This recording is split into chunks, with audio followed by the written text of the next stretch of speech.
Psychiatric illness, unlike many medical illnesses, can impact a person's experience of their self, of their minds, which is often very frightening for a person who's suffering from mental illness, whether it be a psychotic spectrum disorder, whether it's an affective disorder.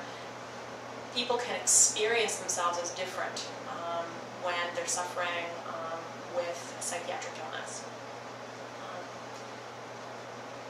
I think that's a very scary prospect for all of us, right? And even for those of us who maybe have not suffered from psychiatric illness, that's a very scary prospect, and people kind of want to distance themselves from that possibility, from that idea. At the end of the day, the only thing you really have to hold on to is your self-experience, and if that's different, then, well, what do you have? So I think that's an inherent property of psychiatric illnesses that, in some ways, many medical illnesses don't have that property. Now, certainly they can, right? But more subtly. If you break both of your legs and you've been a long-distance runner, that's going to alter your experience of your own efficacy and competency, but not in necessarily the same way. So some of, I think, what is stigma about psychiatric treatment and psychiatric, and medication is also related to, I think, fear that people have about psychiatric illness. I think this is a complicated issue, but I think within society at large and in general, there's this, I think, somewhat simplistic idea that, talk therapy is used to treat sort of milder issues, conflicts, maybe milder kinds of psychiatric syndromes and illnesses, and medication is reserved for the really sick. And I think that has roots historically in terms of the ways medications were developed. The first psychiatric medications that were used for psychiatric disorders that would be considered more severe, psychotic disorders, severe bipolar disorders. And so I think there is some historical basis for that. Antipsychotics, lithium, these were medications that were sort of developed early on, and again, they were used to treat more severe and functionally impairing sorts of disorders. But at this point, psychotherapy is used to treat a range of disorders, including schizophrenia, certainly not alone, but in combination with other medications. And psychotherapy alone is used to treat very severe kinds of personality disorders. Conversely, medications are often now used to treat mild to moderate kinds of affective disorders, anxiety spectrum disorders. So that split that, sort of medications are used for severe things and psychotherapy is used for sort of mild illnesses doesn't really hold up anymore. But I think that idea still pervades the culture and society at large. And I think those are ideas that mental health professionals have internalized themselves by virtue of being members of the larger society. So even though we know better, I think many of us have still internalized some version of the idea that medication means you're really sick. And maybe even more importantly, that others will feel that you are sick. It's complicated also because there probably is real stigma against revealing medication use. So it's not only that individuals who were surveyed in this study or in mental health professionals at large are only reacting to internalized stigma, that there is stigma within sort of the greater culture with regard to psychiatric treatment in general, and certainly with medication use. So I think the issue is complicated, and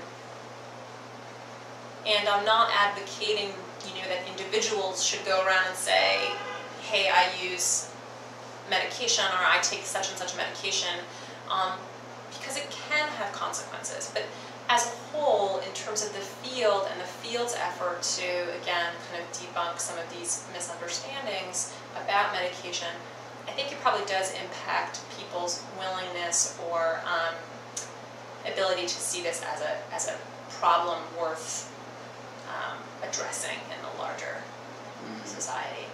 And I think it may also subtly impact treatment and the ways that mental health practitioners relate to patients. Because if we as treaters still hold some idea that medication means you're sick, and if we as a field, as practitioners, want to distance ourselves from some way that we identify with patients, right, this can be a problem.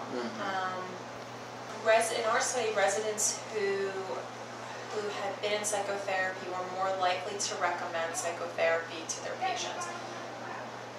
As in contrast to residents who had taken medication, they were not more likely to recommend medication to their patients. Now, there could be a host of reasons why that's true, and we didn't ask follow-up questions to kind of parse that out.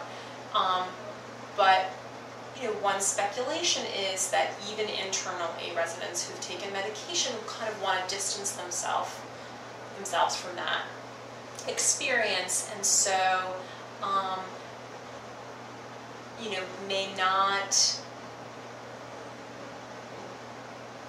again, sort of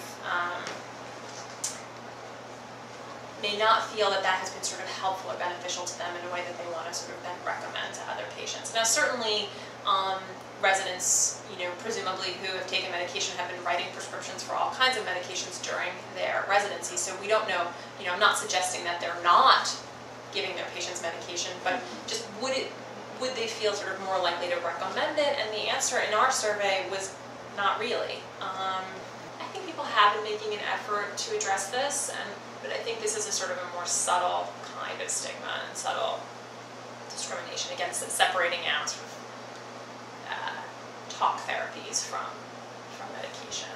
I think when celebrities and sort of public figures come out and say that they've gotten benefit from mental health treatment, that also has a powerful impact within the larger culture.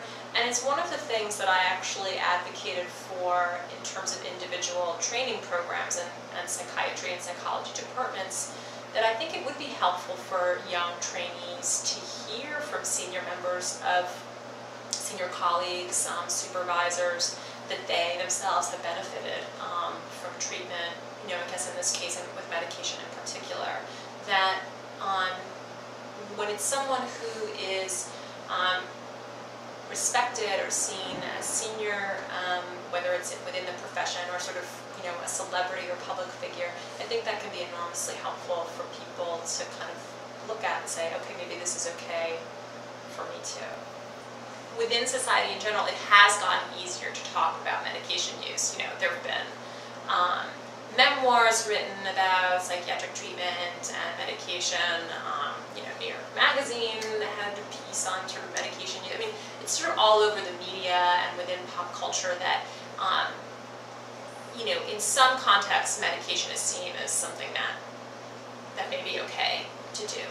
I think there's still a stigma associated with medication, but it has gotten easier to talk about. Which again is why our finding, I think, was so striking, is that in this day and age with psychiatric residents who, in some respects, one would feel should know better and should be able to kind of not be influenced by stigma, they still really had these kind of subtle beliefs. So.